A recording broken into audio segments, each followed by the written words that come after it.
बच्चों, आज हम लोग फोटोसिंथेसिस इन हायर प्लांट का स्टडी करेंगे। जो प्लांट फिजियोलॉजी का ये चैप्टर है। तो इस चैप्टर का आज हम स्टडी करेंगे full feel enjoyment and story के साथ। अगर आपको मेरा वीडियो पसंद आती हो, इससे हेल्प मिलता हो, तो आप मेरे वीडियो को लाइक कर सकते हैं। और तो हम लोग स्टडी करते हैं ये फोटोसिंथेसिस क्या होता है। फोटोसिंथेसिस का मीनिंग ये है कि प्लांट अपना फूड प्रिपेयर किस तरीके से करता है, और प्लांट को फूड प्रिपेयर करने में क्या क्या चीज की रिक्वायरमेंट होती है। जिस तरीके से प्लांट अपना फूड प्रिपेयर करता है, प्लांट खुद अपना ग्लूकोज बनाता है। ये ग्लूकोज बनाने का मायरेकल बस प्लांट को ही मिला है, और कोई भी ऐसा ऑर्गेनिज्म नहीं है जो ये ग्लूकोज बना सकता है। कुछ कुछ बैक्टीरिया वगैरह है, वो भी खुद बनाते हैं। बट प्लांट के पास ऐसा मिरेकल मिला है कि वो अपना ग्लूकोज खुद बनाता है। और अगर हम लोगों को ग्लूकोज गेन करना होता है, तो या तो हम प्लांट को खा करके ग्लूकोज लेते हैं, क्योंकि प्लांट जो है वो अपना ग्लूकोज बनाया है सनलाइट को खुद ट्रैप करके। बट हमारे पास वो कैपेसिटी नहीं है कि हम सनलाइट को ट्रैप करके ग्लूकोज बना सके। इसलिए हम क्या करते हैं कि या तो हम प्लांट को ही खा के ग्लूकोज गेन करते हैं, या किसी एनिमल को खा के ग्लूकोज गेन करते हैं। और वो एनिमल भी कभी ना कभी पक्का प्लांट खाया होगा, या वो दूसरा एनिमल से ग्लूकोज गेन किया होगा। तो सबका सब एक दूसरे से जुड़े हुए हैं। और ये ग्लूकोज आता कहाँ है, तो प्लांट सनलाइट की एनर्जी को ट्रैप करके ग्लूकोज बनाता है। तो इसलिए अर्थ पे जितने भी लिविंग है, जितना भी लाइफ है, वो सारा का सारा सोलर पावर की वजह से है। So it can write about all life on the earth is solar energy. Solar energy की वजह से है। प्लांट क्या करता है, सबसे पहले इस सोलर एनर्जी को ट्रैप करने का काम प्लांट प्लांट करता है। Plant trap the solar power. Solar power आखिर प्लांट कैसे ट्रैप कर सकता है, और हमारे पास वो मायरेकल नहीं होता है। तो हम इसका देखते हैं कि अगर एक सपोज ये प्लांट का लीफ है, प्लांट के लीफ में बहुत सारे मीसोफिल सेल प्रेजेंट होते हैं। इसके लीफ में ये बहुत सारे मीसोफिल सेल हैं। Mesophyll cell. इस मीसोफिल सेल के अंदर हम जाकर के देखते हैं, तो ऑर्गेनल्स तो बहुत सारे पड़े हुए हैं, बट हमें जिन ऑर्गेनल्स के बारे में स्टडी करनी है, वो है फर्स्टली एक ऑर्गेनल्स है जिसे हम माइटोकॉन्ड्रिया कहते हैं, और एक ऑर्गेनल्स है जिसे हम क्लोरोप्लास्ट कहते हैं। माइटोकॉन्ड्रिया क्या करता है, ग्लूकोज सबसे पहले तो सेल के साइटोप्लाज्म में, ये मीसोफिल सेल है, मीसोफिल सेल। सबसे पहले तो क्या होता है कि ग्लूकोज ऑक्सीजन के साथ मिलकर के ग्लाइकोलाइसिस करता है साइटोप्लाज्म में। ग्लाइको लाइसिस करता है, और ये ग्लूकोज 6 कार्बन कंपाउंड का बना हुआ था। इसे 3 कार्बन कंपाउंड पायरुवेट में ब्रेक डाउन करके ये कार्बन 3 कार्बन वाले कंपाउंड को माइटोकॉन्ड्रिया के अंदर भेजता है। माइटोकॉन्ड्रिया के अंदर क्रेब्स साइकिल होता है, क्रेब्स साइकिल।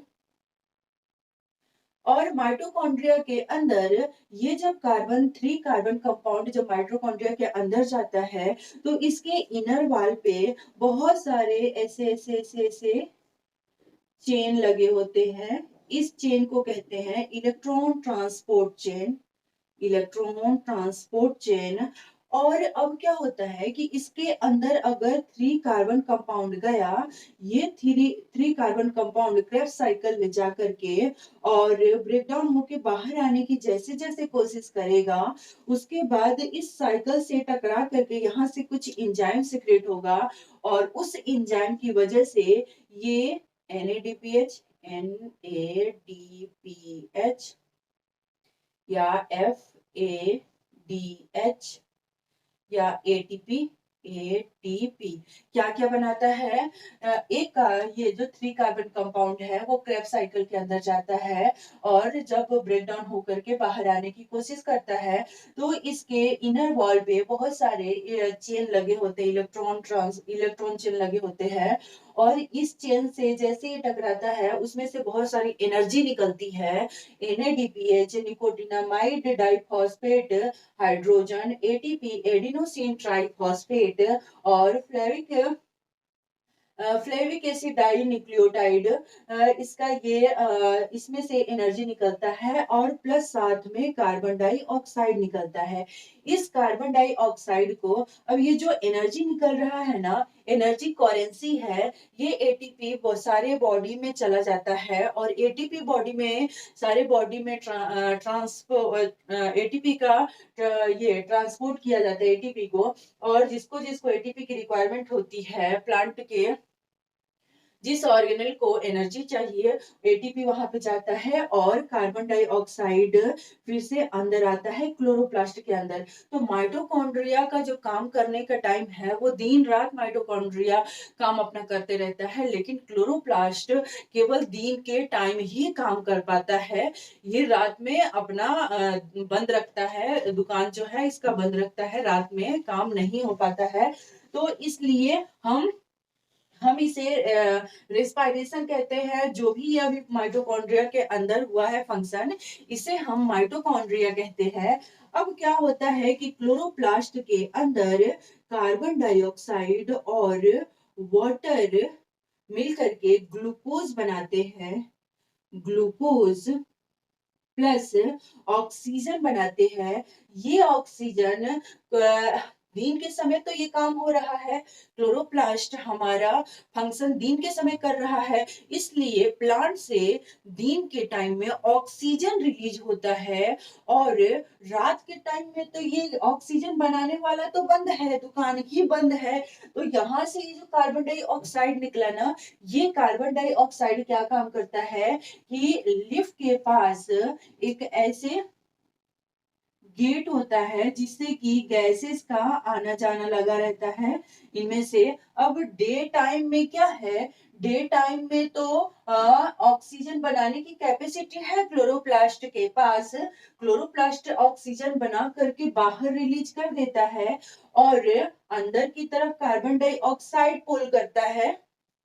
लेकिन रात के समय क्या होता है कि रात के समय जो ऑक्सीजन बना रहा था वही दुकान बंद है, उस फैक्ट्री के बंद होने की वजह से अब ऑक्सीजन के जगह पे रात के समय कार्बन डाइऑक्साइड ही बाहर निकलने लगते हैं। इसलिए कहा जाता है कि रात में पेड़ के पास नहीं सोना चाहिए।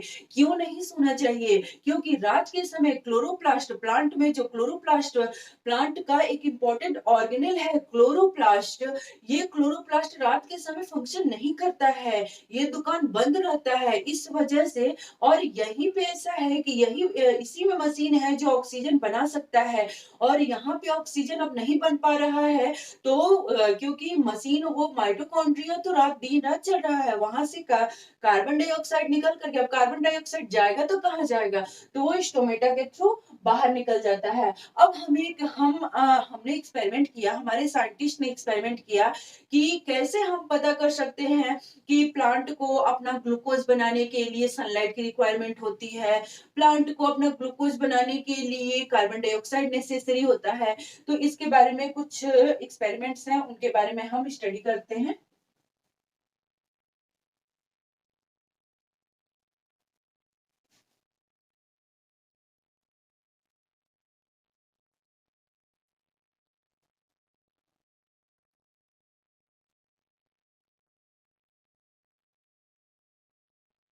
सबसे पहले experiment first experiment first. Experiment first में हम दो लीफ लेते हैं, एक ये लीफ और एक ये लीफ। इस पे हम टू लीफ लिए, इस पे हम सनलाइट का एक्सपोजर कराते हैं। सनलाइट एक्सपोज होता है उस पे, जैसे ही और एक एक लीफ को हम क्या करते हैं, ब्लैक कवर से कवरिंग कर देते हैं। Covering from black cover, black cover से कवरिंग कर देते हैं, तो ये सनलाइट रिसीव नहीं कर पाता है। लेकिन इसको पूरा का पूरा ये सनलाइट रिसीव कर लिया। तो अगर हम इसके बाद इस क्लॉथ को हटाते हैं, क्लॉथ को हटाने के बाद उस लीफ पे हमने क्या देखा, क्लॉथ को हटा दिए और हम उस लीफ पे देखते हैं कि कौन सा लीफ है जो ग्लूकोज बना रहा है और कौन लीफ ग्लूकोज नहीं बना रहा है। तो इसका पता लगाने के लिए इसके ऊपर I2 डाला गया, इसके ऊपर भी I2 डाला गया। तो अगर ये टेस्ट करने के लिए कि कौन सा ग्लूकोज बना रहा है कौन सा नहीं बना रहा है, तो हमें पता चला कि जैसे ही इस पे ग्लूकोज, जैसे ही इस पे आयोडीन डाला गया, ये ब्लू कलर का हो गया और इस पे कोई कलर नहीं आया। यानी कि जो सनलाइट रिसीव कर रहा था तो वो अपना फूड प्रिपेयर करने में कैपेबल है, और जो रिसीव नहीं कर पा रहा था, इसे ब्लैक कवर से कवरिंग कर दिया गया था, वो अपना स्टार्च नहीं बना पाया है। तो हमें पता चला कि नहीं, प्लांट को फूड प्रिपेयर करने के लिए उसे सनलाइट की रिक्वायरमेंट होती है। अब हम टेस्ट करते हैं। टेस्ट किया गया, टेस्ट ऑफ सनलाइट। अब हम टेस्ट करते हैं कार्बन डाइऑक्साइड का, कि कार्बन डाइऑक्साइड को कैसे, कार्बन डाइऑक्साइड कैसे जरूरी है प्लांट के लिए। तो हम क्या करते हैं कि कार्बन डाइऑक्साइड डालते हैं, इसी तरह दो लीफ लेते हैं। एक्सपेरिमेंट नंबर टू लीफ लिए, एक ये लीफ, एक ये लीफ, और हमको इसमें कार्बन डाइऑक्साइड ऐसे डालना है। तो कार्बन डाइऑक्साइड डालने के लिए हमने इसे कवर किया कि ये कार्बन डाइऑक्साइड रिसीव ना कर पाए, KOH, KOH से कवर किया, covering from,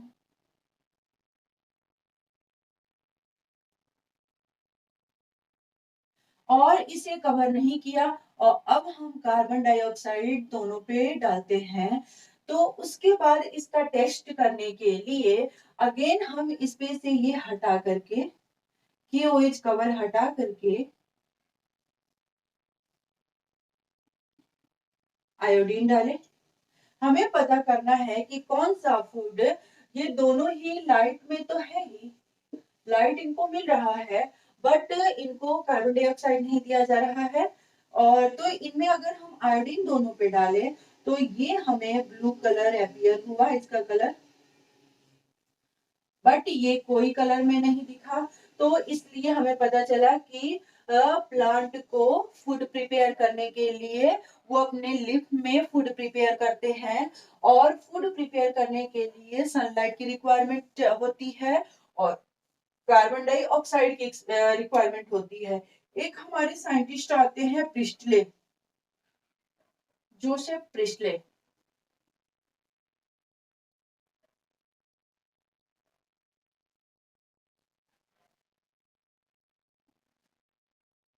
Joseph Presley, Joseph Presley ने क्या किया कि एक बेल जार लिया, बेल जार, और इसमें उन्होंने कैंडल रखा, कैंडल रखा। फिर थोड़ी देर बाद आकर के देखे तो उस बेल जार में कैंडल ऑफ हो गया था, कैंडल लाइट ऑफ हो गया था।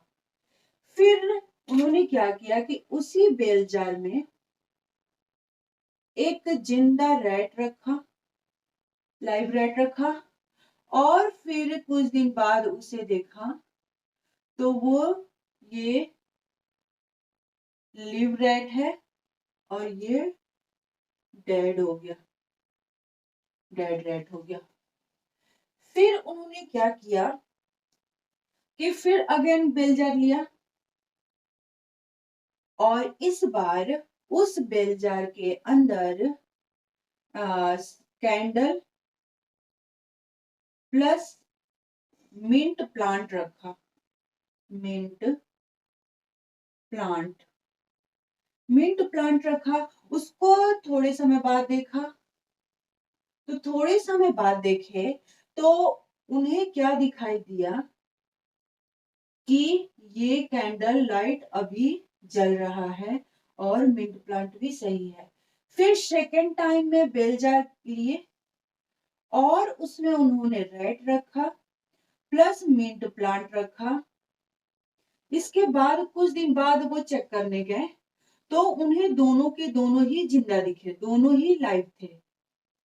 तो वो क्या बताएं कि पक्का प्लांट में से कोई ना कोई ऐसा गैस है जो रिलीज हो रहा है जिसकी वजह से हम या हमारा लाइट जो हम कैंडल वगैरह जलाते हैं वो जल पाता है। ये प्लांट से निकल रहा है कोई ऐसा गैस।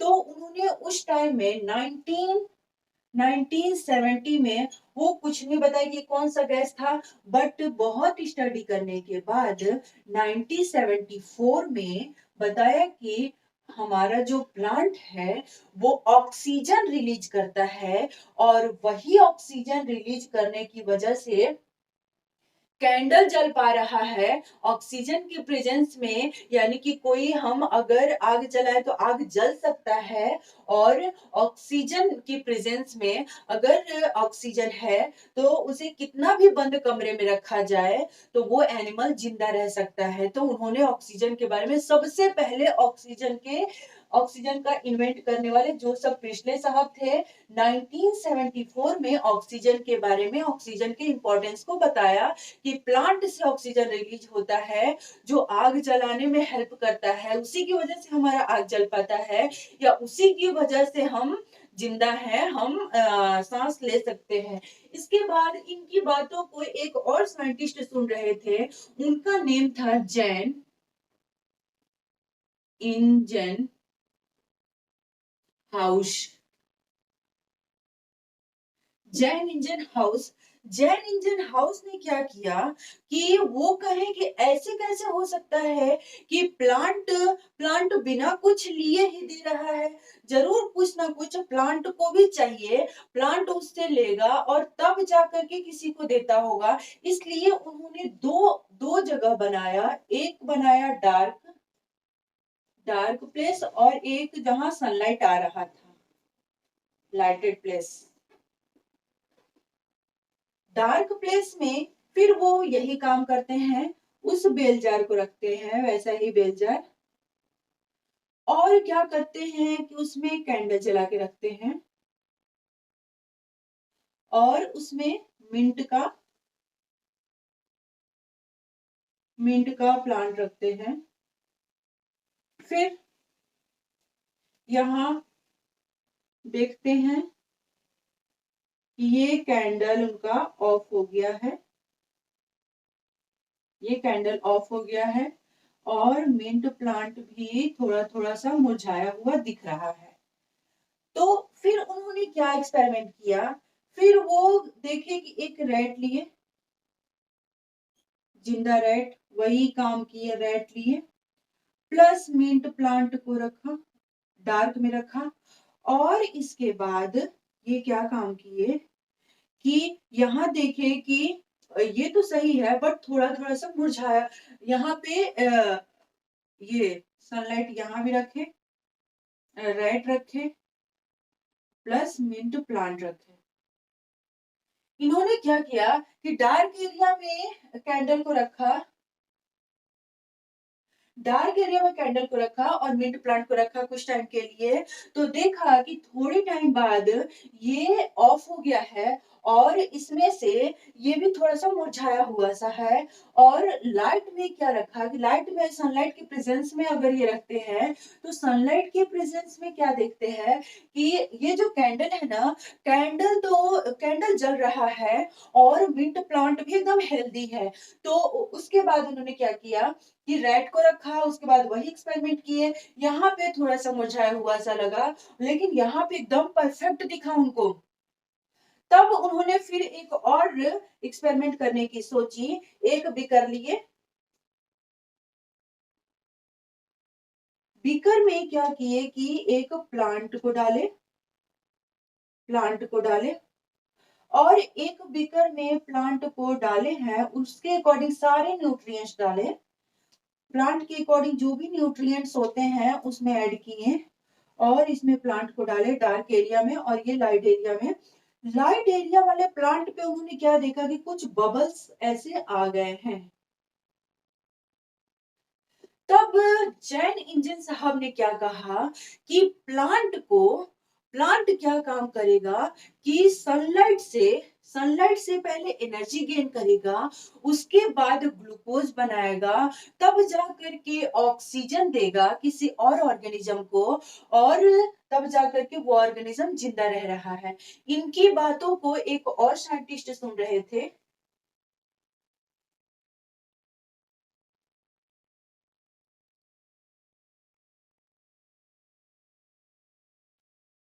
एंजलमैन एंजलमैन इन्होंने क्या किया कि क्लेडोफोरा प्लांट लिया, क्लेडोफोरा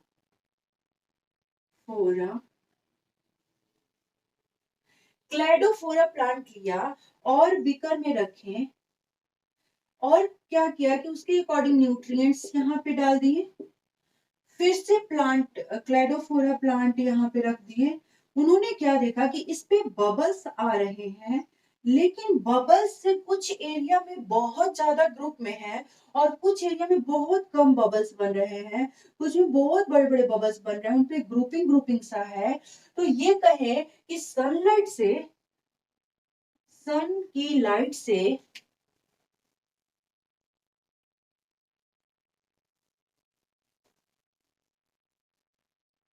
सन की लाइट से जो एनर्जी आ रहा है तो वो तो हमारा व्हाइट कलर में है और इसको प्रिज्म रख करके क्या किया गया कि इसको 7 पार्ट में डिवाइड किया गया।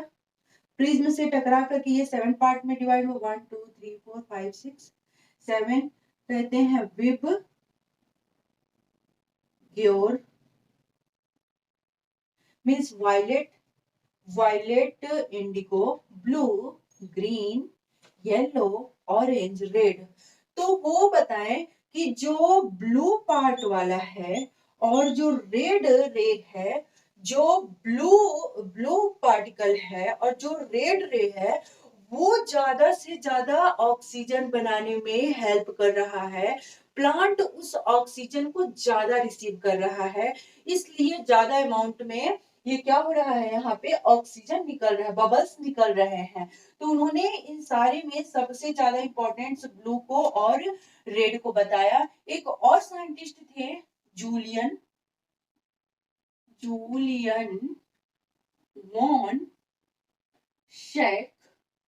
जूलियन वॉन सेक क्या कहें कि ठीक है, अगर आप लोग कहते हैं कि प्लांट को अपना फोटोसिंथेसिस करने के लिए सनलाइट की रिक्वायरमेंट होती है, कार्बन डाइऑक्साइड की रिक्वायरमेंट होती है और इस कलर की लाइट की रिक्वायरमेंट होती है, उसी में ज्यादा ये बना पाता है। लेकिन उन्होंने बताया कि प्लांट का एक स्पेसिफिक पार्ट होगा और उस स्पेसिफिक पार्ट में जहां पे फोटोसिंथेसिस कर रहा होगा उसमें एक स्पेसिफिक कंपाउंड होगा, वहां पे वो फोटोसिंथेसिस करके अपना फूड को स्टोर करेगा। तो उन्होंने क्या बताया कि प्लांट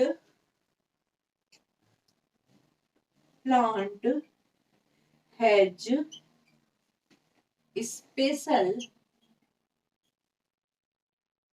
पार्ट, प्लांट के पास एक स्पेशल पार्ट होगा and special part in special part in special part has special compound, special compound जिसकी वजह से this is due to plant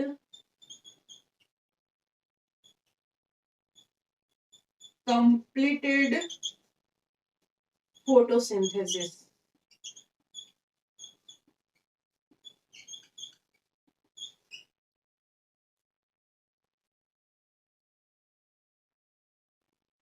उन्होंने क्या कहा कि प्लांट में जूलियन मॉन्सेक ने क्या कहा कि प्लांट में एक स्पेशल जगह होगा, उस स्पेशल जगह पे कोई स्पेशल कंपाउंड होगा जो सनलाइट को ट्रैप करता होगा और उसी कंपाउंड की वजह से प्लांट अपना फोटोसिंथेसिस करने में सक्सेस है और प्लांट अपना फूड प्रिपेयर कर पा रहा है। तब एक और साइंटिस्ट आते हैं कैरोलियस Van Niel. कैरोलियस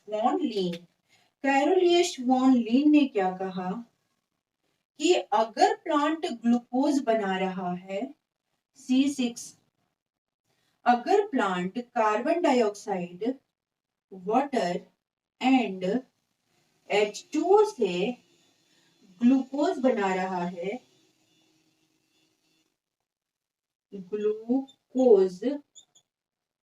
glucose plus oxygen बना रहा है, तो ये ऑक्सीजन कहां से मिल रहा है?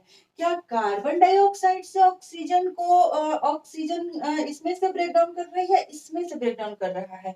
तब उन्होंने स्टडी करके बताया कि जो ऑक्सीजन हम लेते हैं, ऑक्सीजन बाहर निकलता है, वो प्लांट क्या काम करता है कि इससे ऑक्सीजन सेपरेट करके बाहर निकालता है, जो हमारे रेस्पिरेशन में हेल्प करते हैं या हम अगर कुछ चीजें जलाते हैं उसमें ये हेल्प करते हैं। और उसके बाद इससे क्या बनता है? C6H12O6, कार्बन डाइऑक्साइड से ग्लूकोज बनता है। ये नील साहब ने बताया। इन्होंने ये जो कलर है उनके इंपॉर्टेंस को बताएं और जूलियस मॉन्सेक ने क्या बताया कि एक इंपॉर्टेंट जगह पे इंपॉर्टेंट कंपाउंड होगा, उसी की वजह से ये फोटोसिंथेसिस कर पा रहा है।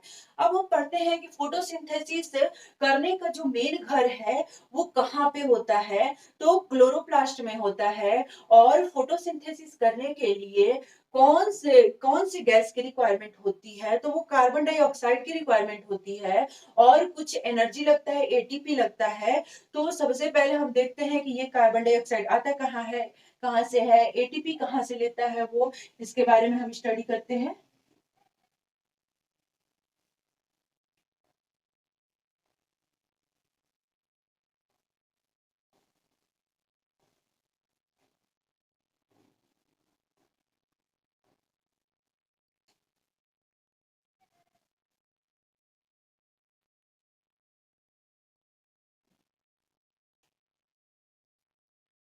ये है सपोज ये माइटोकॉन्ड्रिया,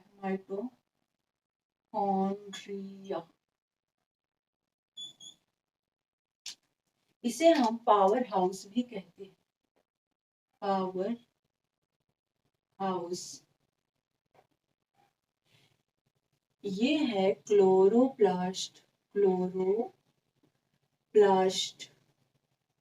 इसी की वजह से ये इतना इंपॉर्टेंट है, ये प्लांट में पाया जाता है, इसी की वजह से प्लांट अपना खुद ग्लूकोज बना पाने में सक्षम है। लेकिन हमारे पास ऐसा नहीं होता है। तो हम देखते हैं कि ये माइटोकॉन्ड्रिया दिखता कैसा है, डबल मेम्ब्रेन बाउंड होता है ये माइटोकॉन्ड्रिया। अंदर की तरफ ऐसे ऐसे क्रिस्टल निकले होते हैं, ऐसे ऐसे होता है ताकि ज्यादा से ज्यादा स्पेस मिल सके। इसके अंदर क्रेब्स साइकिल चलता है, क्रेब्स साइकिल। यहाँ पे बहुत सारे एंजाइम बैठे होते हैं, इलेक्ट्रॉन ट्रांसपोर्ट चेन जिन्हें कहते हैं, इलेक्ट्रॉन ट्रांसपोर्ट चेन। ये आउटर मेम्ब्रेन हो गया, ये इनर मेम्ब्रेन हो गया, इनर मेम्ब्रेन।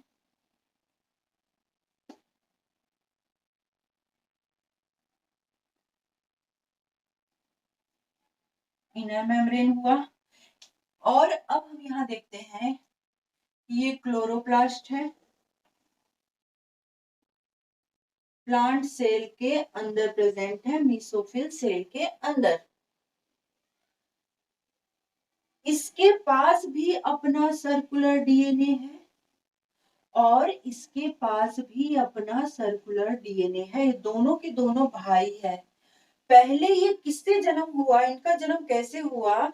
तो ये दोनों के दोनों ही प्रोकैरियोट थे, दोनों बंदे प्रोकैरियोट थे और इन्हें कुछ अच्छा करने का मन किया। तो ये दूसरा प्रोकैरियोट से बोलता है कि भाई तुम हमें खा लो और हमें बस तुम खा लो लेकिन डाइजेस्ट नहीं करना, तुम अपने पेट में रखे रहना, हम तुम्हें एनर्जी बना बना करके देंगे।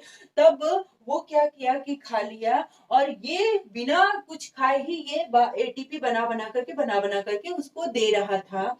ये कहा कि भाई तुम मेरे को भी खा लो, क्योंकि वो मेरा दोस्त था और मेरे को भी डाइजेस्ट नहीं करना, हम दोनों दोस्त, मैं जा करके तुम्हें सनलाइट की एनर्जी को कैप्चर करके खाना बना करके दूंगा। तो ये भी बात मान गया कि ठीक है। इसलिए इन दोनों के पास, जैसे हमारा प्रोकैरियोट सेल बैक्टीरिया में जैसे डीएनए था, वैसे ही इनके पास भी डीएनए होगा, इनके पास भी पोलिसोम्स होंगे, पोलिसोम्स। इनके पास भी ये राइबोसोम 70S का राइबोसोम होता है, यहाँ पे पोलिसोम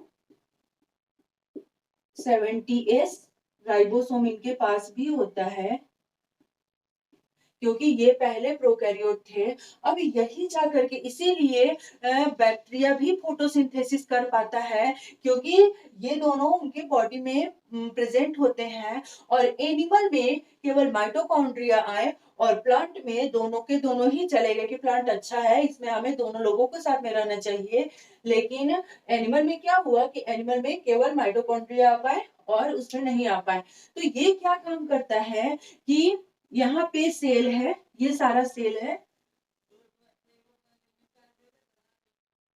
सेल के बाहर साइटोप्लाज्म में ग्लूकोज आता है, ग्लूकोज। और ये ऑक्सीजन के साथ मिल करके यहाँ पे क्या काम करता है कि ग्लाइकोलाइसिस करके, ग्लाइकोलाइसिस के थ्रू 6 कार्बन कंपाउंड को 3 कार्बन कंपाउंड पाइरुवेट में तोड़ करके इसके अंदर भेजता है। और इसके अंदर क्रेब्स साइकिल स्टार्ट होता है। तो क्रेब्स साइकिल में इसका टुकड़ा टुकड़ा हो जाता है और जब ये टुकड़ा टुकड़ा बाहर निकलने की कोशिश करता है तो इस चेन से टकरा टकरा करके यहाँ से एनर्जी निकलता है, NADPH के फॉर्म में एनर्जी निकलता है, FADH के फॉर्म में और ATP के फॉर्म में। इससे इससे दो सिक्का निकलेगा एनर्जी का, इससे ATP और इससे 3 ATP निकलता है, ATP और ये ATP है ही। अब ये क्या काम करता है कि इन्वायरमेंट से कार्बन डाइऑक्साइड रिसीव करके H2O लेकर के और इनका जो एटीपी है ये लेकर के यहाँ पे ग्लूकोज बनाता है 6 कार्बन कंपाउंड का और प्लस ऑक्सीजन बनाता है। ऑक्सीजन को ये लिफ्ट के थ्रू बाहर कर देता है जो हम रिसीव करते हैं और ये ग्लूकोज फिर जा करके यही काम करते हैं। तो हमारा अब हम क्लोरोप्लास्ट के बारे में हमें डिटेल से पढ़ना है कि ये क्या होता है, क्लोरोप्लास्ट कैसे फंक्शन करते हैं।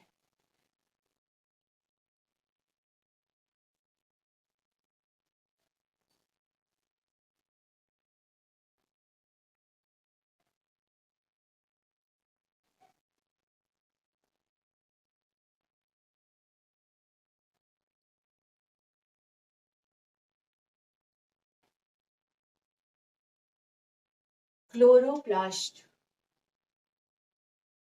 क्लोरोप्लास्ट। क्लोरोप्लास्ट, ये जो क्लोरोप्लास्ट है डबल मेम्ब्रेन बाउंड होता है। इसे हम कहते हैं आउटर मेम्ब्रेन।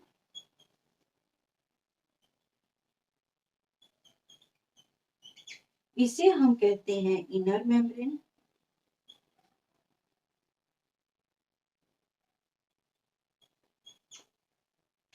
इसके अंदर देखते हैं ऐसे क्वाइंस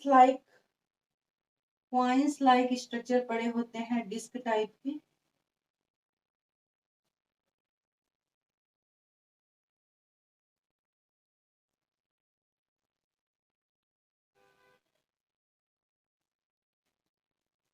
और ये सारे के सारे डिस्क एक दूसरे से अटैच हैं। ये सारे के सारे एक दूसरे से अटैच हैं ऐसे। इन्हें हम कहते हैं, इन्हें थैलाकॉइड, थैलाकॉइड। और इनमें पिगमेंट क्लोरोफिल भरा होता है।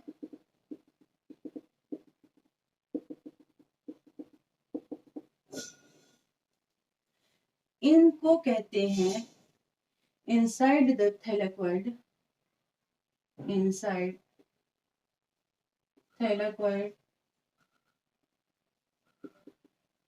called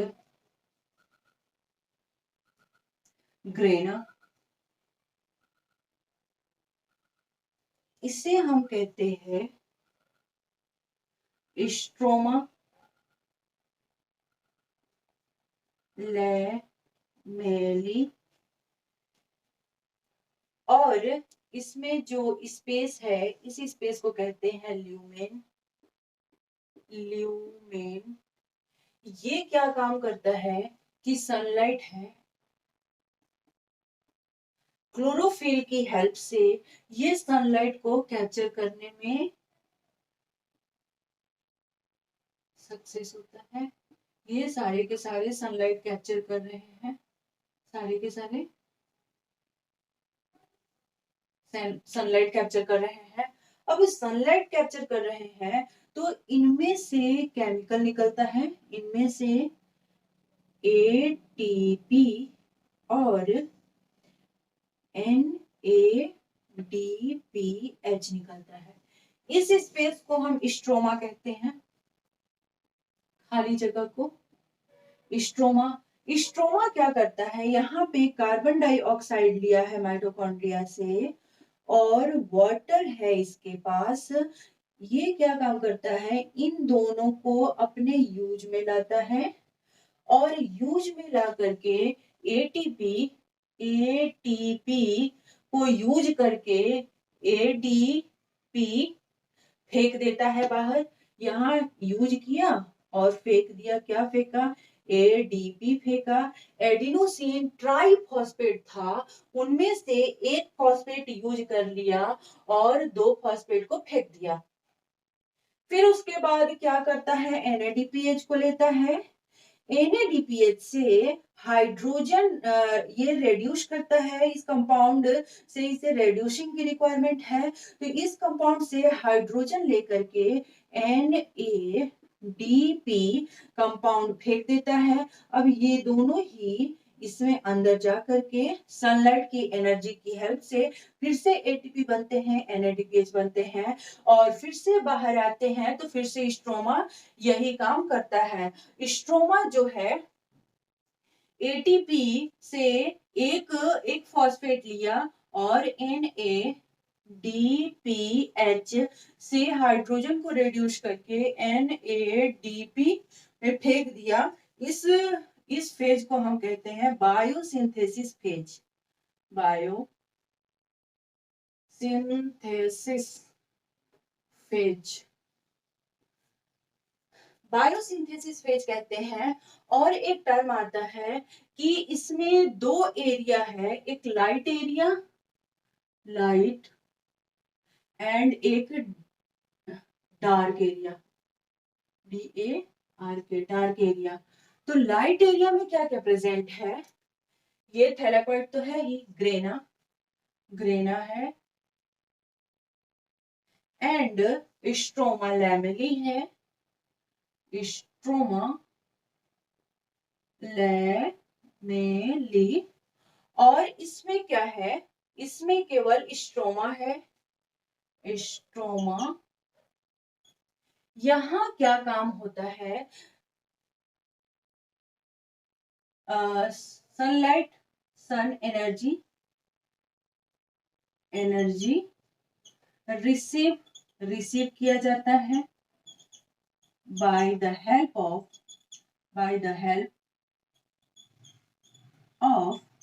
किसके हेल्प से रिसीव किया जाता है? तो क्लोरोफिल की हेल्प से, क्लोरोफिल, एंड रिलीज एनर्जी। और यहां से एनर्जी रिलीज होता है, रिलीज एनर्जी किस फॉर्म में?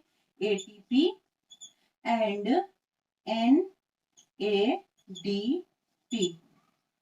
एनर्जी रिलीज करता है एटीपी, ये अंदर की तरफ एनर्जी रिलीज, अंदर से एनर्जी रिलीज हो रहा है। और फिर रिसीव किसको करता है? रिसीव करता है कुछ कंपाउंड को, इन्हीं को ADP को और NADP को रिसीव करता है। ये क्या काम करता है हमारा स्ट्रोमा? स्ट्रोमा जो है कार्बन डाइऑक्साइड और वाटर की हेल्प से ग्लूकोज प्लस ऑक्सीजन बनाता है। किसका यूज करके?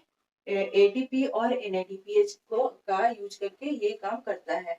तो क्लोरोप्लास्ट के बारे में अब हम पढ़ेंगे कि ये थैलाकॉइड क्या होता है, आखिर ये कैसे रिसीव कर पा रहा है, और रिसीव भी कर रहा है तो ये कौन सा कलर ज्यादा रिसीव कर रहा है, इसके बारे में हम लोग डिटेल से स्टडी करेंगे। थैलाकॉइड दिखता कैसा है, ये बना किस चीज से है।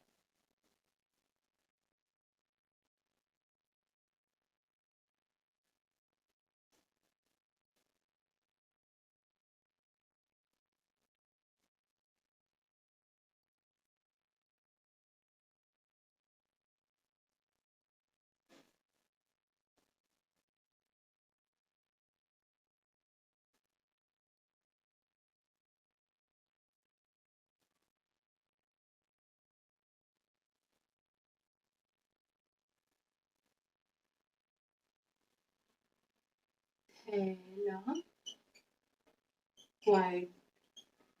ये डिस्क लाइक होता है और लिपिड बाई लेयर का बना होता है। ये लिपिड बाई लेयर का, ऐसे ऐसे लिपिड बाई लेयर का बना होता है चारों तरफ से। ये चारों तरफ से लिपिड बाई लेयर का बना होता है और इसके पास यहाँ पे कुछ ऐसे ऑर्गेनेल प्रेजेंट होते हैं।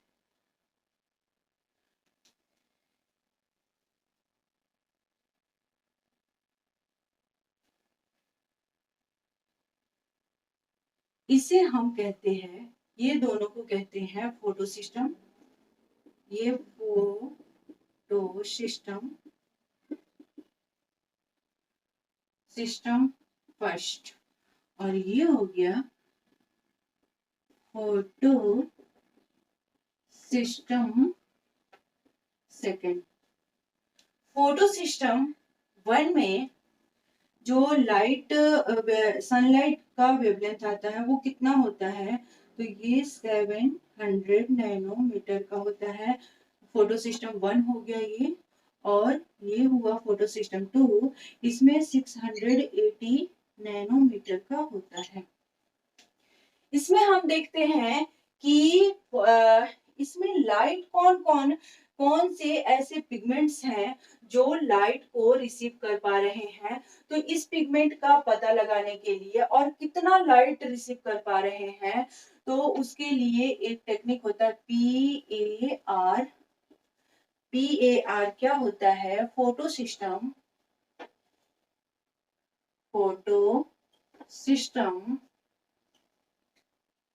Active region. ये फोटो सिस्टम एक्टिव रीजन क्या है? तो ये एक ऐसा रीजन है, those type of region, those type of region जहां पे वेयर जहां पे सनलाइट एनर्जी, सनलाइट सनलाइट को रिसीव किया जाता है, सनलाइट पुल किया जाता है या रिसीव किया जाता है बिटवीन कितना कितना वेवलेंथ के बीच में सनलाइट को रिसीव कर सकते हैं? तो 400 टू 750 नैनोमीटर के रेंज में लाइट को रिसीव कर सकते हैं। एक हमारा टेक्निक होता है पेपर क्रोमैटोग्राफी। ये पेपर क्रोमैटोग्राफी क्या है? तो ये एक ऐसा टेक्निक है, those type of technique, those type of technique जहां पर वेयर पिगमेंट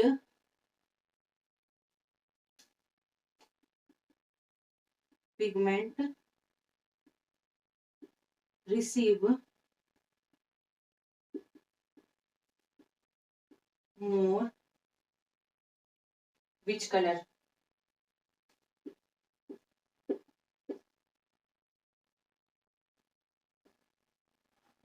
ये एक ऐसा टेक्निक है जिसमें बताया जाता है कि कौन सा पिगमेंट कौन सा कलर रिसीव करने में सक्षम है। तो वो कौन सा पिगमेंट है? Type of pigment, type of pigment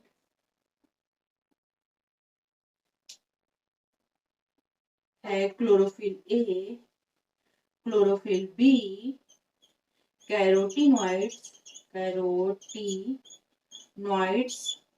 and xanthophyll. इसमें सबसे ज्यादा वेवलेंथ की एनर्जी ये रिसीव करता है, उससे कम ये, उससे कम ये, उससे कम ये। और इसमें जो कलर आता है वो कौन सा है? तो ब्राइट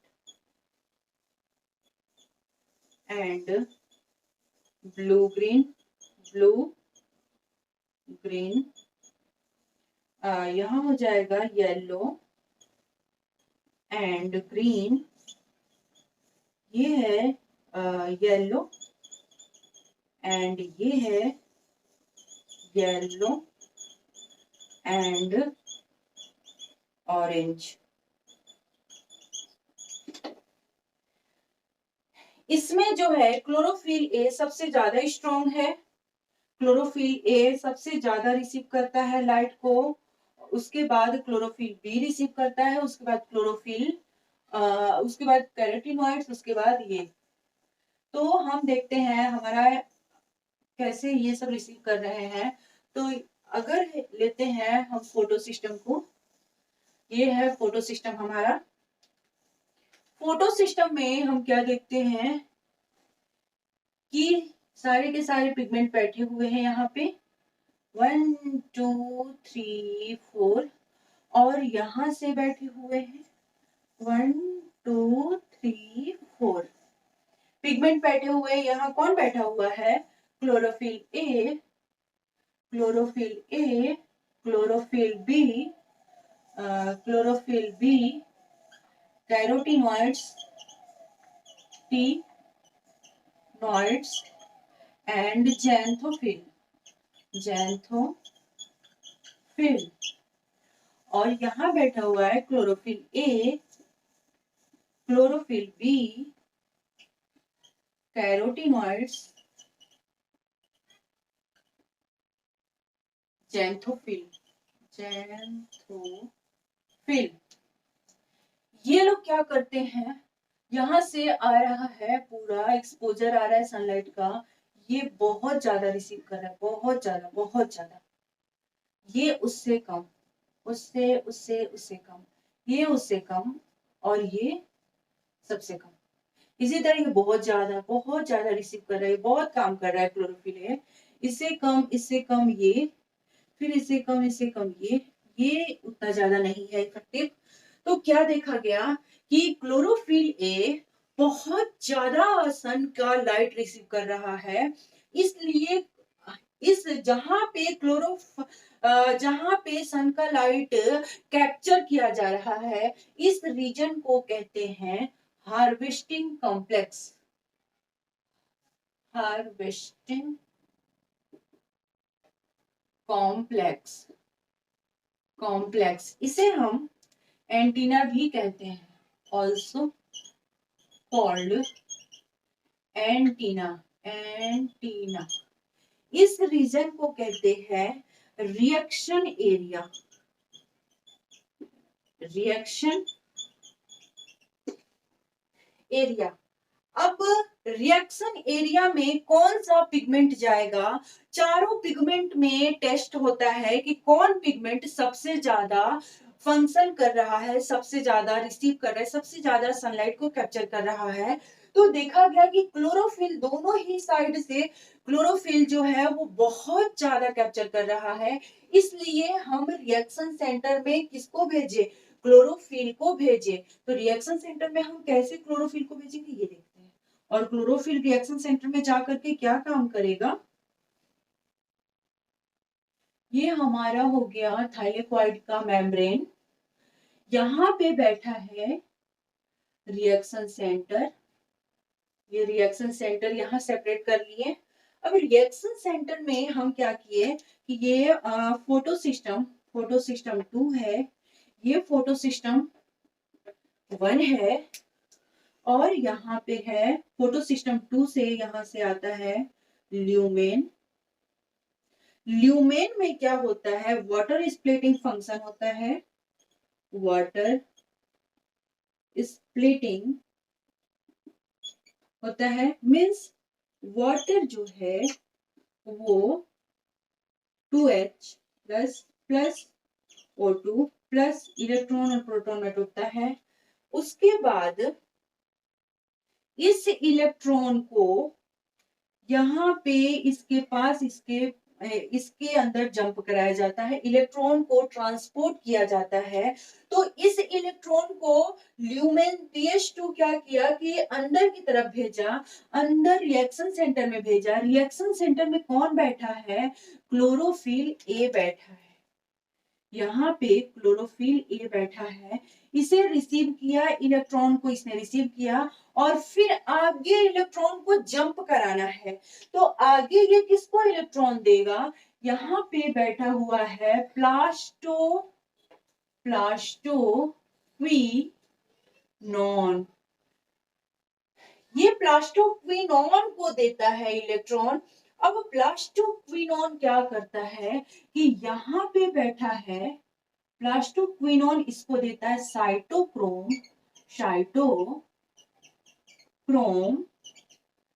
B6F।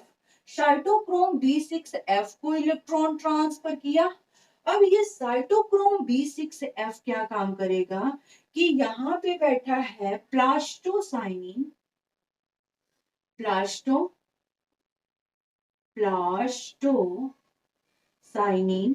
प्लास्टोसाइनिन को इलेक्ट्रॉन मिलता है। ये प्लास्टोसाइनिन फिर क्या काम करती है कि यहाँ भी क्लोरोफिल ए बैठा है, इसको इलेक्ट्रॉन भेजा जाता है और फिर ये इलेक्ट्रॉन कहाँ जंप कराती है? तो यहाँ फेरिडॉक्सिन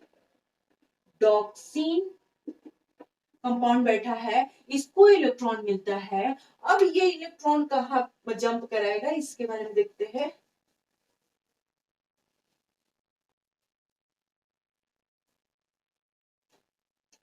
इलेक्ट्रॉन अब ये क्या काम करता है? यहां से तो डबल मेम्ब्रेन बना हुआ है, बाहर की तरफ इधर स्ट्रोमा है। ये सारा सेल की बात हो रही है, सेल के क्लोरोप्लास्ट के अंदर का काम हो रहा है।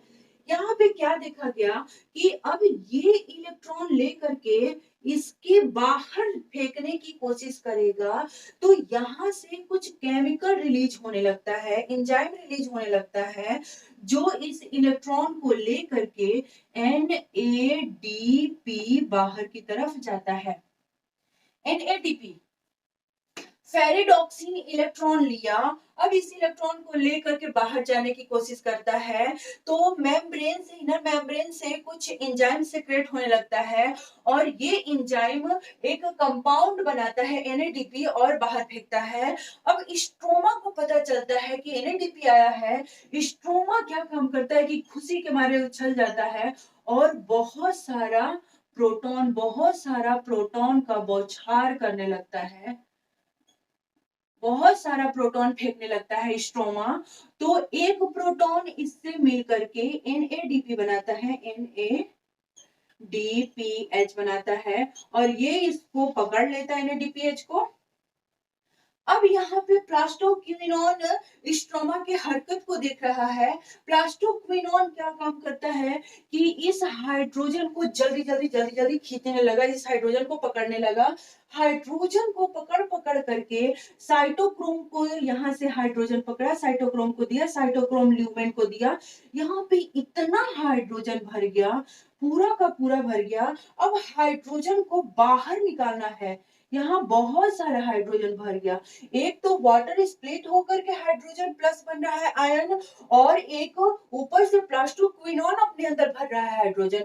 तो इसके बाद यहाँ से एक रास्ता बनाया गया हाइड्रोजन को बाहर निकलने के लिए, मेम्ब्रेन से बाहर निकलने के लिए रास्ता बनाया गया।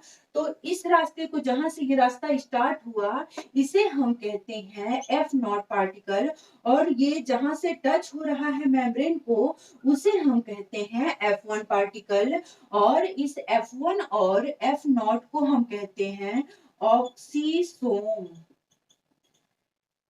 ऑक्सीसोम ये क्या काम किया कि अब यहाँ से बाहर निकालने की कोशिश की जा रही है कि तुम फिर से स्ट्रोमा में चले जाओ, हमें इतना ज्यादा हाइड्रोजन प्लस आयन की नहीं जरूरत है।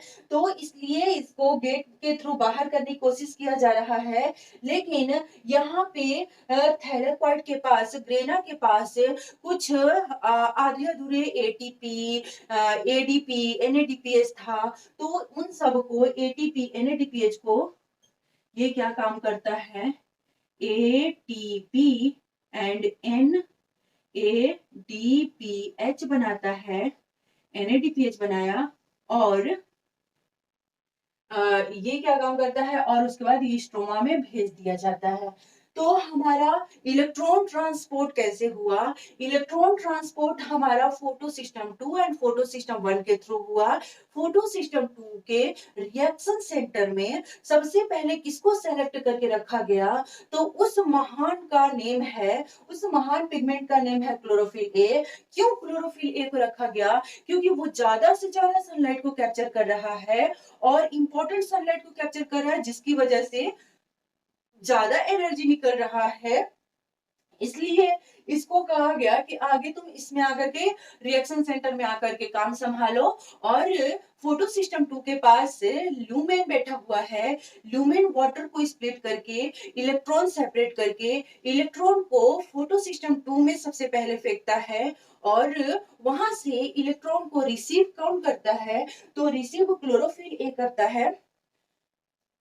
इलेक्ट्रॉन रिसीव क्लोरोफिल ए किया। अब इलेक्ट्रॉन को ये प्लास्टोक्विनोन को देता है, फिर उसके बाद इलेक्ट्रॉन को साइटोक्रोम BF6 को देता है, उसके बाद इलेक्ट्रॉन को प्लास्टोसाइनिन को देता है, फिर से रिएक्शन सेंटर में भेजता है। अब कौन से रिएक्शन सेंटर में? तो फर्स्ट वाले रिएक्शन सेंटर में। और फर्स्ट वाले रिएक्शन सेंटर में जाकर के अब इसके बाद जो इलेक्ट्रॉन है ये किसको दिए जाते हैं? फेरिडॉक्सिन को दिए जाते हैं। फेरिडॉक्सिन इस इलेक्ट्रॉन को लेकर के जैसे ही थैलेकॉइड मेम्ब्रेन से बाहर जाने की कोशिश करता है, उनमें से एंजाइम रिलीज होने लगते हैं और वो एंजाइम इसके साथ मिल करके NADP बनाते हैं। NADP देख करके स्ट्रोमा बहुत खुश होता है, उछल जाता है। अब ये स्ट्रोमा इतना खुश है कि NADP को स्वागत करने के लिए इतना ज्यादा हाइड्रोजन प्लस आयन फेंकने लगा। हाइड्रोजन प्लस आयन को इतना ज्यादा रिलीज होता हुआ देख करके प्लास्टोक्विनोन हाइड्रोजन प्लस आयन को रिसीव करने लगता है। अब ये प्लास्टोक्विनोन को रिसीव करके साइटोक्रोम BF6 को देता है, और साइटोक्रोम BF6 को सारा का सारा ल्यूमेन में जा करके, लो तुम्हें अब वाटर स्प्लिटिंग की नहीं जरूरत है, तुम वाटर को नहीं तोड़ो, हम तुमको प्रोटॉन दे रहे हैं, हाइड्रोजन प्लस दे रहे हैं। इतना ज्यादा उसमें हाइड्रोजन भर जाता है कि उसको फिर से बाहर निकालना पड़ता है। उसके लिए गेट बनाया गया है, F0 particle and F1 particle. इसे हम ऑक्सीजोम कहते हैं। अब इस पार्टिकल के थ्रू जब H प्लस आयन बाहर निकलने की कोशिश करता है, तो देखता है कि रास्ते में ATP और NADP घूम रहे हैं ऐसे ही, तो उन्हें भी एनर्जी देता है ये। उसे ADP को ATP में चेंज करता है, और NADPH को NADP को NADPH में चेंज करता है। हमारा वाटर स्प्लिटिंग कंप्लीट हुआ, इलेक्ट्रॉन ट्रांसपोर्ट जो भी था वो कंप्लीट हुआ। अब हम चलते हैं साइकिल, केल्विन साइकिल के बारे में स्टडी करने।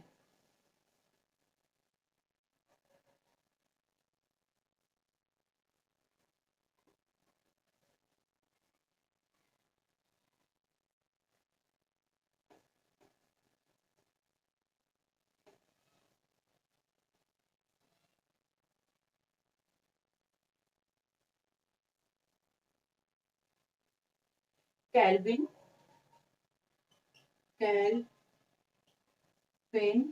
साइकिल। केल्विन साइकिल, सबसे पहले केल्विन साइकिल के बारे में जो साइंटिस्ट स्टडी किए थे, उन साइंटिस्ट का नाम है Marvin kelvin.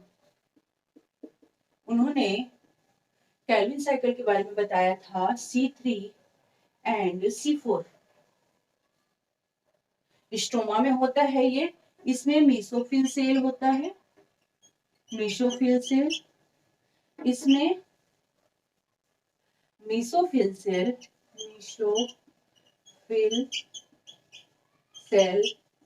Plus mesophyll cell के साथ शीथ डबल शीथ सेल। अब हम पढ़ते हैं कि ये C3 साइकिल क्या है। जैसे सपोज ये एरिया है स्ट्रोमा का, स्ट्रोमा का एरिया है।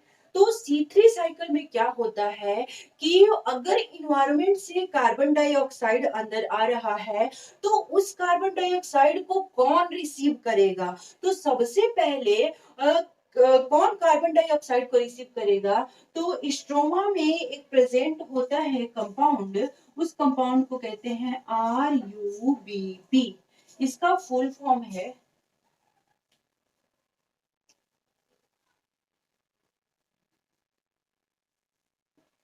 यहां से कार्बन डाइऑक्साइड आया बाहर से, क्लोरोप्लास्ट के बाहर से, ये क्लोरोप्लास्ट है, यहाँ पूरा लिफ है, लिफ है, ये क्लोरोप्लास्ट है। इसके बाहर से आ रहा है कार्बन डाइऑक्साइड। कार्बन डाइऑक्साइड को रिसीव करने के लिए रेडी है रूबिस्को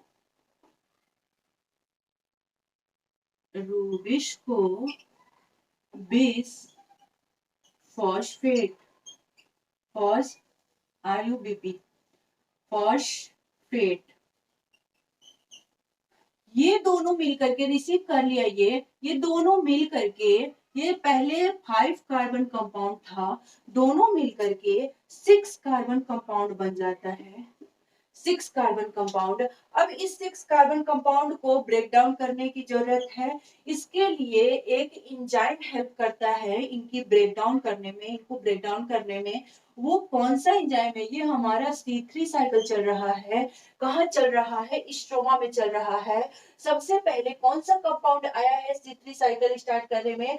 RUBP। सबसे पहले RUBP किसका स्वागत करता है? तो कार्बन डाइऑक्साइड का स्वागत करता है, और कार्बन डाइऑक्साइड के साथ मिल करके ये 5 कार्बन कंपाउंड था, तो 6 कार्बन कंपाउंड बनाता है। अब उसके बाद इस कार्बन कंपाउंड को ब्रेक डाउन की जरूरत है, तो इसे ब्रेक करने के लिए यहाँ एक एंजाइम आता है रूबिस्को।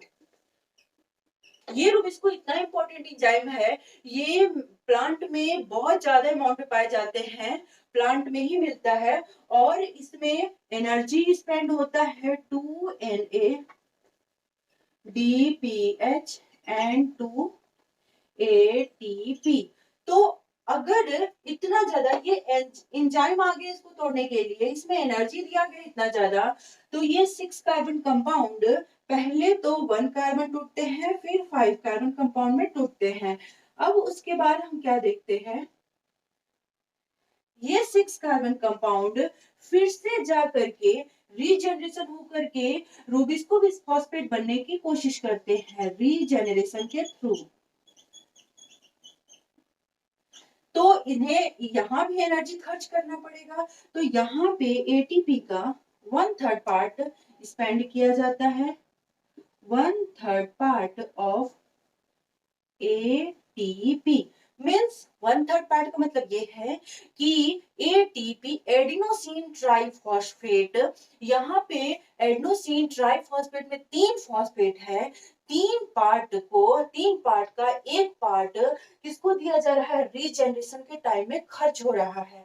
अब ये साइकिल जो है ना वो कितनी बार चलता है, तो यहाँ से यहाँ तक, यहाँ से यहाँ तक का साइकिल पूरा का पूरा 6 टाइम चलाया जाता है। 6 टाइम ये साइकिल चलता है, तो यहाँ से बाहर निकलता है 1 कार्बन 2 कार्बन ऐसे ऐसे करके 6 कार्बन कंपाउंड बाहर निकलते हैं, जिसे हम कहते हैं ग्लूकोज। ये हमारा C3 साइकिल के थ्रू ग्लूकोज बन करके हुआ तैयार। अब हम क्या देखते हैं कि एक ग्लूकोज को बनने में कितना एटीपी खर्च हुआ, एटीपी। तो हम ऐड कर लेते हैं, यहाँ हम पहले एक साइकिल के बारे में, एक साइकिल का देखते हैं, तो यहाँ हुआ है 2NADPH और यहाँ है 2ATP और यहाँ है 1/3 ATP। NADP एक NADP 1 NADPH 2 ATP बनाता है, ATP। इसलिए ये क्या काम करेगा, 2 × 2 ATP और ये तो 2 ATP है ही, ATP और ये तो 1/3 ATP। कितने हो गए पूरे, 4 ATP 2 ATP फिर 1/3 ATP, total 6 ATP plus 1/3 ATP। अब हम 6 साइकिल का लेते हैं, 6 साइकिल का अगर लेते हैं तो ये 6 × 6 प्लस 1/3 ATP, 6 6 जा 36 प्लस 6 × 1/3 ATP, कितना हो गया, 3 2 जा 6, 36 प्लस 2 ATP 38 ATP। एक ग्लूकोज बनाने में हमारा 38 ATP 38 कॉइंस स्पेंड हो रहा है। तो हमारा हुआ C3 cycle complete. C3 cycle में RUBP जो है वो कार्बन डाइऑक्साइड का वेलकम करने के लिए रेडी है। कार्बन डाइऑक्साइड का वेलकम करके दोनों मिलकर के C6 कार्बन कंपाउंड बनाते हैं। अब C6 कार्बन कंपाउंड को ब्रेक डाउन करने की जरूरत है। अब ये दोनों क्या काम करते हैं कि ब्रेक डाउन करने के लिए सबसे पहले क्या होगा कि ब्रेक डाउन करने के लिए एक एंजाइम इनका हेल्प करता है। वो कौन सा एंजाइम है, रूबिस्को, और इसमें एनर्जी लगता है, जो एनर्जी दिया जाता है। इसके बाद फिर एक कार्बन कंपाउंड और 5 कार्बन कंपाउंड में टूटते हैं। एक कार्बन कंपाउंड तो बाहर निकल जाता है और 5 कार्बन कंपाउंड क्या होता है, फिर रिजनरेशन रूबिस्को की तरह बिहेव करने, रूबिस्को की तरह बनने की कोशिश करता है।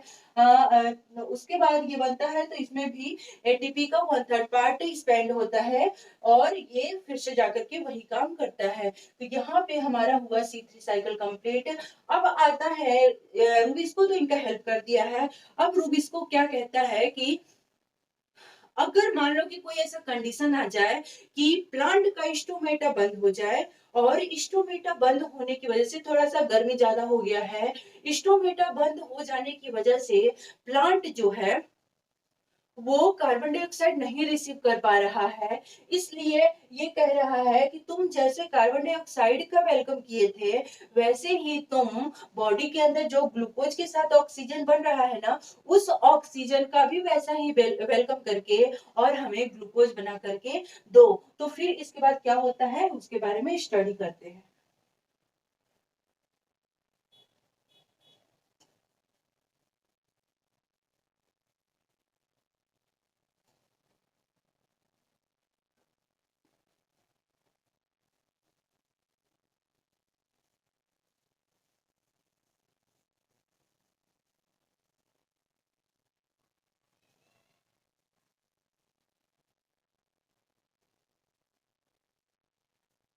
रूबिस्को आता है, रूबिस्को रूबिस्को आता है और कहता है कि से एक जगह कार्बन डाइऑक्साइड को भेजता है, एक जगह O2 को भेजता है, और आरयूबीपी से कहता है, आरयूबीपी से बीपी से वेलकम करने के लिए, तो ये इजली वेलकम करके यहाँ पे C3 साइकिल कंप्लीट करता है,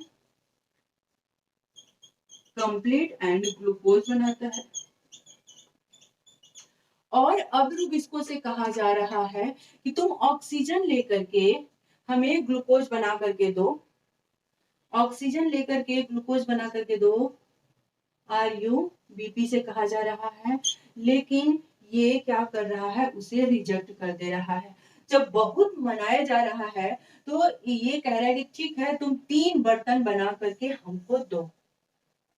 है chloroplast, chloroplast, plast, proximal, proximal and mitochondria.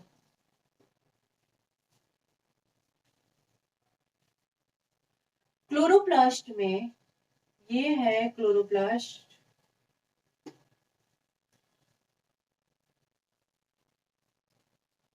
यहाँ हो गया क्लोरोप्लास्ट डबल मेम्ब्रेन बाउंड, यहाँ हो गया प्रॉक्सिमल, यहाँ हो गया माइटोकॉन्ड्रिया।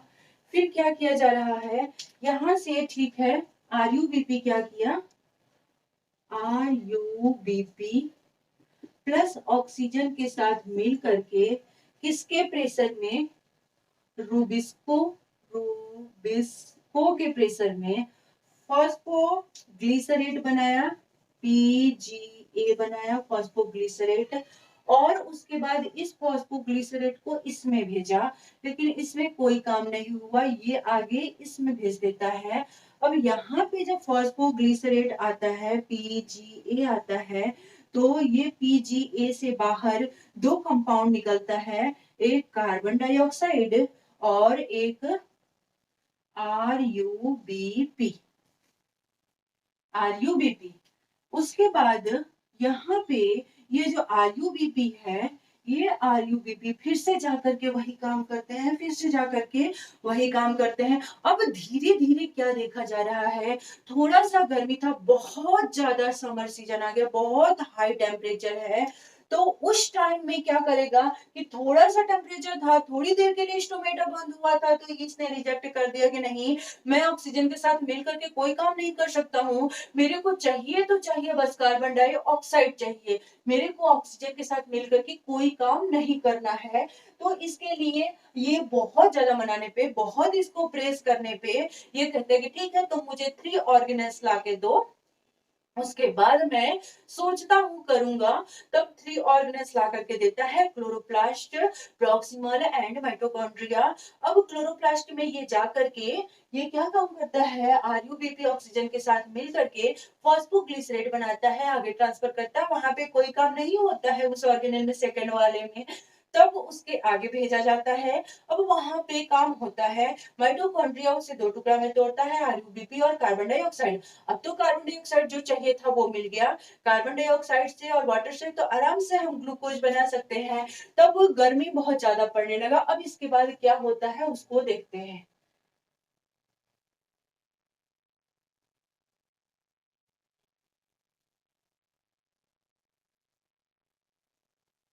अब बहुत ज्यादा अगर समर सीजन हो गया तब हमारा C4 साइकिल स्टार्ट होगा।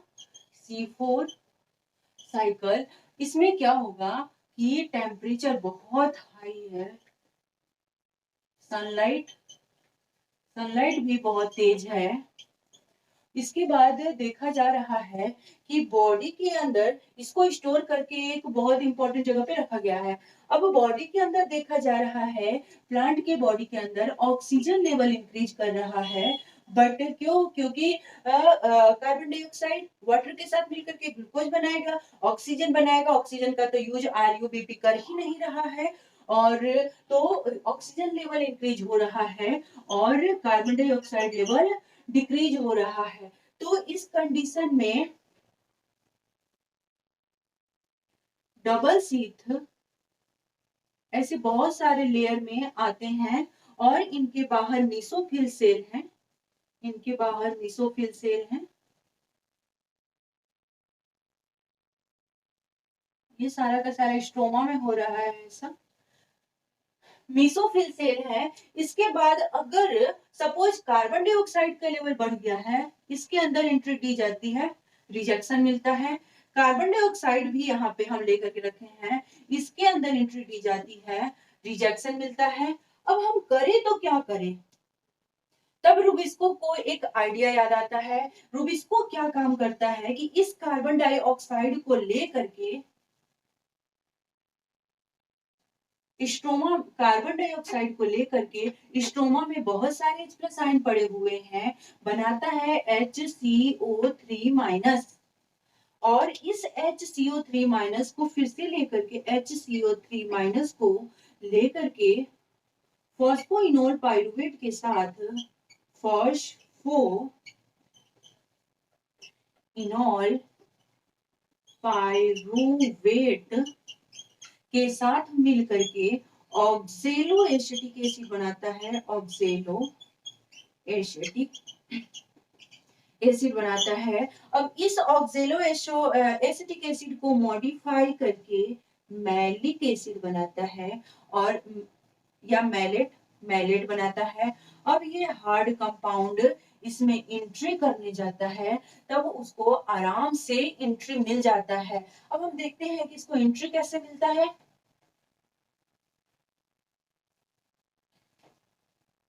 यहाँ पे इनका काम हुआ, ये तो रूबिस्को किया, रूबिस्को यहाँ किया, और यहाँ पे बहुत ही हार्ड हार्ड यहाँ इनका सेल पड़ा हुआ है। तो यहाँ से क्या किया गया, रूबिस्को क्या किया कि कार्बन डाइऑक्साइड को पकड़ करके, कहाँ पे, क्लोरोप्लास्ट में हो रहा है ये काम, स्ट्रोमा में क्लोरोप्लास्ट के स्ट्रोमा में हो रहा है। H प्लस को पकड़ करके HCO3 बनाया। अब HCO3 को लेकर के इसे इसके साथ फॉस्फोइनोल पीई पी पीईपी के साथ मिला करके, किसकी हेल्प से, with the help of PEP phosphoenol carboxylase की हेल्प से ये क्या बनाता है, ऑक्जेलो एसिटिक एसिड बनाता है। और ऑक्जेलो एसिटिक एसिड मैलेट बनाता है, मैलेट। ये मैलेट जैसे ही इसके अंदर एंट्री करता है, तो यहाँ पे क्या है, यहाँ पे माइटोकॉन्ड्रिया बैठा हुआ है, माइटोकॉन्ड्रिया। अब ये माइटोकॉन्ड्रिया से जैसे ही टकराता है, उसके अंदर जाता है, माइटोकॉन्ड्रिया उसको दो पार्ट में तोड़ देता है, यहाँ से कार्बन डाइऑक्साइड, और इधर वाले पार्ट में फेंकता है क्या, P E phosphoenol pyruvate, phosphoenol pyruvate यहाँ फेंका। फिर अब ये कार्बन डाइऑक्साइड, यहाँ तो इंपॉर्टेंट गैस मिल गया हमें, कार्बन डाइऑक्साइड जो मिलना था। इसके बाद अब ये कार्बन डाइऑक्साइड यहाँ प्रेजेंट है क्लोरोप्लास्ट, क्लोरोप्लास्ट में बैठा हुआ है कौन, आरयूबीपी, आरयूबीपी को जिसकी जरूरत थी उसको वो मिल जाता है। फिर ये वही साइकिल स्टार्ट करता है, ग्लूकोज बनाता है, ग्लूकोज प्लस ऑक्सीजन बनाता है। और ये पीईपी फिर से क्या काम करता है, फिर से यहाँ पे पीईपी क्या काम करेगा कि पेप्टेज एंजाइम की हेल्प से ऑक्जेलो एसिटिक एसिड बनाएगा, ये बनाएगा, ये बनाएगा, ये साइकिल चलते रहता है। तो यहाँ से ये गया ना, ये कार्बन डाइऑक्साइड यहाँ गया, इसे कहते हैं C4 साइकिल। और ये ऊपर की तरफ जा रहा है, इसे कहते हैं हम C3 cycle. C4 cycle, C4 cycle तभी स्टार्ट होता है जब बहुत हार्ड गर्मी है। उस टाइम में प्लांट जो है वो कार्बन डाइऑक्साइड नहीं रिसीव कर पा रहा है। क्यों?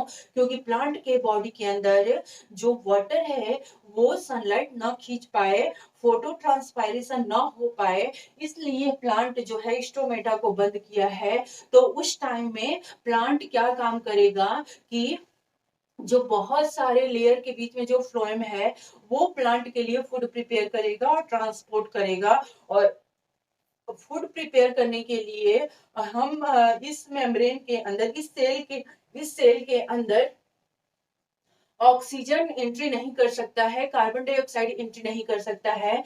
इसलिए रूबिस्को क्या काम करता है कि रूबिस्को जो कार्बन डाइऑक्साइड वहां बना था, जो 3 ऑर्गेनल मिलकर के कार्बन डाइऑक्साइड जैसे तैसे बनाए थे, तो उस कार्बन डाइऑक्साइड को लेकर के, और बहुत सारे स्ट्रोमा में हाइड्रोजन प्लस आयन पड़े होते हैं, उनको लेकर के HCO3- बनाता है। और फिर पेप्टेज एंजाइम की हेल्प से, फॉस्फोइनोल पाइरुवेट एंजाइम की हेल्प से ये क्या काम करता है, ऑक्जेलो एसिटिक एसिड बनाता है। और ऑक्जेलो एसिटिक एसिड मैलेट में चेंज हो जाता है। इस मैलेट को कहाँ भेजा जाता है, माइटोकॉन्ड्रिया के अंदर भेजा जाता है। और माइटोकॉन्ड्रिया क्या काम करता है कि इसे, माइटोकॉन्ड्रिया क्या काम करेगा कि यहाँ पे कार्बन डाइऑक्साइड क्या हुआ कि कार्बन डाइऑक्साइड यहाँ पे बन गया, और कार्बन डाइऑक्साइड जा करके फिर से इसमें जाएगा, और उसके बाद ये साइकिल चलते रहेगा जब तक कि प्लांट को जब फूड बनाने का होगा तब ये बनाएगा। हम देखते हैं कि जहां थोड़ा भी वाटर नहीं मिलता है वहां पे प्लांट कैसे सरवाइव करते हैं, वहां प्लांट अपना फूड कैसे बना पाते हैं, उसके बारे में हम स्टडी करते हैं।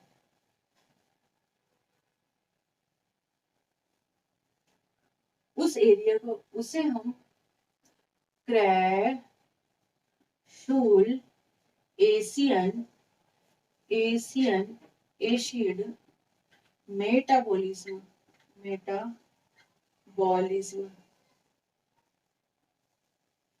ये कौन सा एसिड मेटाबॉलिज्म है, इसके बारे में हमें स्टडी करना है। इसमें हम एक डिजर्ट प्लांट लेंगे, डिजर्ट प्लांट में हम क्या देखते हैं कि डिजर्ट प्लांट का एग्जांपल अपोनिशिया। डिजर्ट प्लांट में हम क्या देखते हैं कि डिजर्ट प्लांट में भी यही होता है। क्या होता है कि रूबिस्को क्या काम करता है, रूबिस्को वही काम करेगा, O2 को पकड़ करके तो वो जो लाया वो लाएगा ही लाएगा। वहां से ये क्या काम किया है कि कार्बन डाइऑक्साइड जो उस ऑर्गेनल, तीनों ऑर्गेनल में बने हुए थे, कार्बन डाइऑक्साइड लेकर के हाइड्रोजन प्लस आयन की हेल्प से HCO3- बनाएगा। क्लोरोप्लास्ट के अंदर ये हो रहा है, कार्बन डाइऑक्साइड H+ आयन, ये स्ट्रोमा में ऐसा हो रहा है। अब इसके साथ क्या मिलाएगा, तो फॉस्फोइनोल पाइरुवेट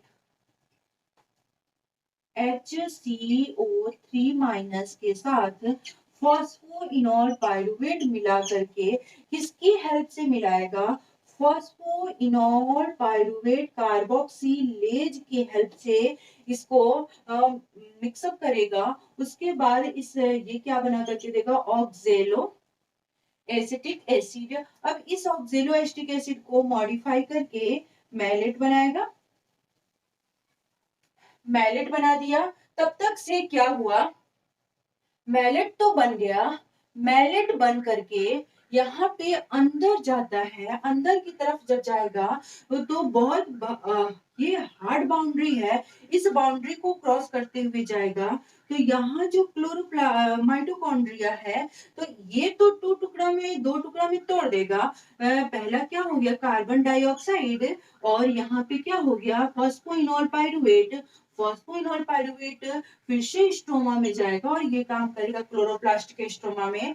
लेकिन इस कार्बन डाइऑक्साइड को जाएगा तो क्या हुआ, तो इस टाइम में अब यहाँ तक पहुंच करके अब रात हो गया है, तो रात में अब कोई काम नहीं होगा, ये कार्बन डाइऑक्साइड जैसे है वैसे रहेगा, क्योंकि रात में तो पूरा का पूरा क्लोरोप्लास्ट बंद रहता है। तो फिर उस कार्बन डाइऑक्साइड का क्या करें, तो कार्बन डाइऑक्साइड को, स्टोमेटा बंद है तो कार्बन डाइऑक्साइड को बाहर नहीं निकालेंगे, हम डे का इंतजार करेंगे। हम क्या करेंगे, एट डे टाइम का इंतजार करेंगे। डे टाइम हुआ, यहां तक प्रोसेस होते होते रात हो गया था। डे टाइम में क्या किए कि इस कार्बन डाइऑक्साइड को लेकर के और क्लोरोप्लास्ट में फेंक दिए। क्लोरोप्लास्ट में कौन वेलकम करेगा, तो वो क्लोरोप्लास्ट में बैठा हुआ है वेलकम करने के लिए आरयूबीपी। ये आरयूबीपी वेलकम करके और साइकिल से अपना C3 साइकिल के थ्रू ये क्या काम करेगा कि वही वाला ग्लूकोज बनाएगा, फिर ऑक्सीजन बनाएगा। तो ये सारा का सारा उनमें चलते रहता है, दिन और रात ये चलते रहता है। रात में बस माइटोकॉन्ड्रिया माइटोकॉन्ड्रिया फंक्शन करता है और दिन रात माइटोकॉन्ड्रिया फंक्शन करता है, लेकिन दिन के समय बस क्लोरोप्लास्ट फंक्शन करता है। अगर मान लेते हैं जो डिजर्ट एरिया है, उस एरिया में रात में भी स्टोमेटा बंद रहता है, ताकि कार्बन डाइऑक्साइड जो है वो जो माइटोकॉन्ड्रिया बनाया है वो बाहर ना निकल पाए, दिन का इंतजार कर लेते हैं। और दिन जैसे ही होता है, सनलाइट आता है, क्लोरोप्लास्ट अपना दुकान खोल देता है, वेलकम करने के लिए आरयूबीपी बैठा हुआ है, उनका बहुत ही वेलकम करती है, और वेलकम करके उसके बाद क्या होता है, ग्लूकोज बनाता है। तो ये हमारा डिजर्ट प्लांट हुआ खत्म। अब इसके बाद एक और है,